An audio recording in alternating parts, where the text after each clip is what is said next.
everyone, and welcome to the Brew with Becks. It's your host Becks here. Thank you for joining me on this lovely Thursday. Today we are getting started with an activity, and we only have 5 minutes to get this activity done. I know you're super busy. I am not that busy, but I'll pretend that I am today. Okay, I'm just kidding. But I want to get started with this activity right away because I think it's going to be very helpful for you. There's a lot of times where I feel like we get caught up in creating the content and being a part of the process that we forget to take a step back and think about how we've evolved in our own journeys. So you may have created a lot of content for a while about a certain topic that was really interesting to you at the time, but as you've gotten older and you've grown, there's been different things that you wanted to really dive into. And so today I want to sit down and go through our content pillars and how we can together connect on our content pillars currently. Now, I will say that content pillars are important. I wouldn't say it's the whole pie, but it's definitely a piece of the pie. And it's helpful for your audience to ensure that they know what to expect from you when it comes to your content. It's a good way to obtain new followers because it makes things very easy and obvious for them when they come to your page to know what to expect and why they should continue to follow along with you. Now, it's also something that I would say is helpful, but I wouldn't let it structure you too much where it stifles your creativity. I think there's a way you can use content pillars to talk about things you're passionate about without overwhelming your audience and also without overwhelming yourself. So let's just dive right into this activity.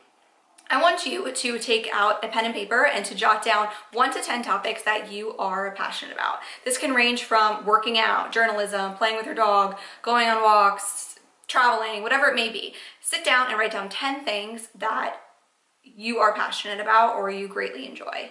Now let's take a look at this list, and I really want you to look at it. Are you passionate enough to talk about these topics on a frequent basis? Are there some that you'd prefer to keep to yourself? So it's okay to have hobbies that you don't share with the internet. And are there any topics that can be combined? Are there any that can be eliminated? Now really narrow down your list a bit and let's try to get it down to 5 things. If you have your list, great, let's move on. If you currently have an audience or a platform, host a series of polls asking them what content they like to see. So ask them if they would engage with any of these topics. If you don't hear from your audience or if you're really just starting out, look on social media platforms to see if there's an interest in those keywords. You could take a look at Pinterest, you could take a look at your platform of choice and really sort through to see if there's any hashtags or trending keywords and the creators that fall within that niche. So if there's nothing out there that covers your content, it doesn't mean that it's not wanted, but it may be a great opportunity for you to be the first one to bring attention to it. Now that you've done that, I will share my own personal experience about this. So I hosted a poll series on my social media platform a while back, and I asked for interest on the following topics: travel and daily adventures, fitness and wellness, my podcast, Branding with Becks, fashion and online finds, and personal life updates. To my surprise, my followers replied back with personal life being number 1, which to me is like, why? Come on. But it is. And then number 2, I had travel and daily adventures, and number 3, I had fashion and online finds, number 4, I had fitness and wellness. And number 5 is the Branding with Becks podcast, because apparently I have some followers on Instagram that do not listen to podcasts, and that's okay, but I think my podcast should be number 1, personally. Anyways, as we move forward, I want to be super strategic with what I'm sharing, and I want to make sure that what I'm sharing aligns within those buckets, because I don't want to sit here and create content that my audience doesn't enjoy, but I also know that there is an audience out there that could enjoy the content that I enjoy creating, if that makes sense.